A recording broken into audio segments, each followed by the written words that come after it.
মানুষ যাতে সঠিক পথ পায়, আলোর পথ পায়, সেজন্য আল্লাহ পাক রব্বুল আলামিন মুহাম্মদ সাল্লাল্লাহু আলাইহি ওয়াসাল্লামকে নবী হিসেবে প্রেরণ করে এবং দ্বীন ইসলামকে পরিপূর্ণ করে দিয়েছেন। চিল্লাহ করুন সুবহানাল্লাহ।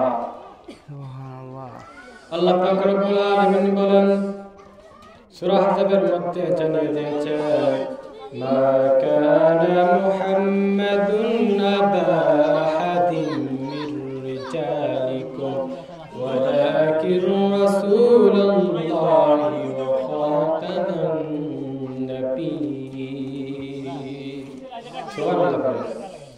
আল্লাহ পাক রব্বুল আলামিন বলেন, মা কানা মুহাম্মাদুন আবা আহাদিন মির রিজালিকুম, মুহাম্মদ সাল্লাল্লাহু আলাইহি ওয়াসাল্লাম তোমাদের প্রাপ্তবয়স্ক পুরুষদের পিতা নন, তিনি হচ্ছেন আল্লাহ পাক রব্বুল আলামিনের রাসূল এবং সর্বশেষ নবী।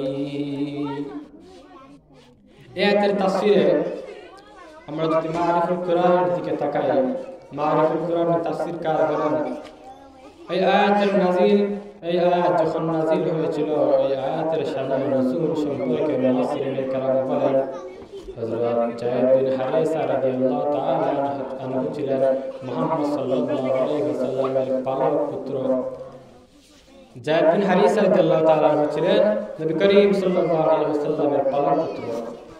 যায়েদ বিন হারিস রাদিয়াল্লাহু তাআলা আনহু বিয়ে করেছিলেন হযরত জয়নাব রাদিয়াল্লাহু তাআলা আনহুকে। হযরত জয়নাব রাদিয়াল্লাহু তাআলা আনহুকে যায়েদ বিন হারিসা রাদিয়াল্লাহু তাআলা আনহু যখন তালাক দিয়ে দিলেন, উনকে ছেড়ে দিলেন, তখন নবী করিম সাল্লাল্লাহু আলাইহি ওয়াসাল্লাম হযরত জয়নাব রাদিয়াল্লাহু তাআলা আনহুকে বিয়ে করেন।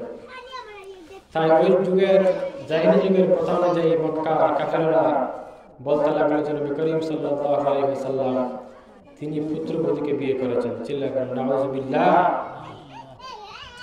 আল্লাহ পাক রব্বুল আলামিন তাদের এই কটাক্ষের জবাব দিয়ে সূরা আহজাবের আয়াতটি নাযিল করে দিলেন, তোমরা বলছো আমার নবী পুত্রবধূকে বিয়ে করেছেন, না না না, তিনি হচ্ছেন আল্লাহ পাক রব্বুল আলামিনের প্রেরিত রাসূল, আর তিনি প্রাপ্তবয়স্ক পুরুষের পিতা নন।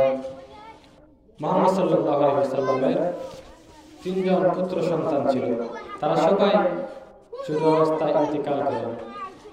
তাই মুহাম্মদ সাল্লাল্লাহু আলাইহি ওয়াসাল্লামের প্রাপ্তবয়স্ক কোনো ছেলে ছিল না, আর ওনার চারজন মেয়ে ছিলেন। তাই আল্লাহ পাক রব্বুল আলামিন বলেছেন যে মুহাম্মদ সাল্লাল্লাহু আলাইহি ওয়াসাল্লামকে তোমরা যে বলছো উনি পুত্রবধূকে বিয়ে করেছেন, না, তিনি তো উনার মধ্যে তো কোনো প্রাপ্তবয়স্ক পুরুষ নাই ওনার ছেলেদের মধ্যে, আর জায়েদ হচ্ছেন ওনার পালক পুত্র। এরপর ইনশাআল্লাহ পাক রব্বুল আলামিন বলেন, ওয়ালাকিন রাসূলুল্লাহি ওয়া খাতামান নাবিয়্যিন, তিনি হচ্ছেন আল্লাহ তাআলার রাসূল এবং সর্বশেষ নবী।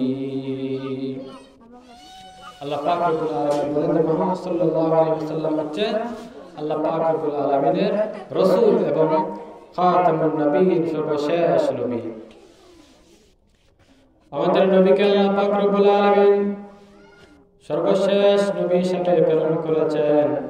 ওনার পরে আর কোনো নবী রাসূল এই দুনিয়ায় আসবেন না, কারণ আল্লাহ পাক রব্বুল আলামিন ওনার দ্বারা দ্বীন ইসলামকে পরিপূর্ণ করে দিয়েছেন।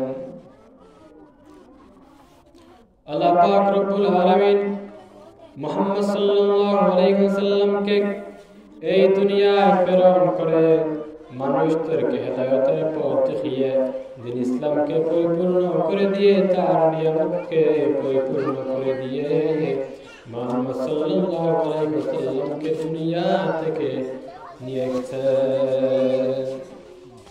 তাই আমাদের নবীর পরে আর কোনো নবী আসবে না, আর যদি আর কোনো নবী আসার প্রয়োজন হতো তাহলে আল্লাহ পাক রব্বুল আলামিন মানুষদেরকে বলে দিতেন যে তোমরা আমার নবীর উপর ঈমান রাখো এবং এই নবীর পরে যদি আরো নবী আসবেন এবং তোমরা তার উপর বিশ্বাস স্থাপন করতে হবে।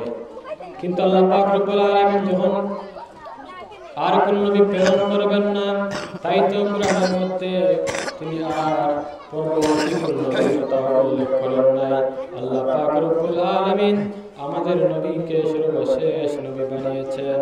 আর যদি আমাদের নবীর পরে আর কোন নবী থাকতো তাহলে আল্লাহ পাক রব্বুল আলামিন সেটা জানিয়ে দিতেন।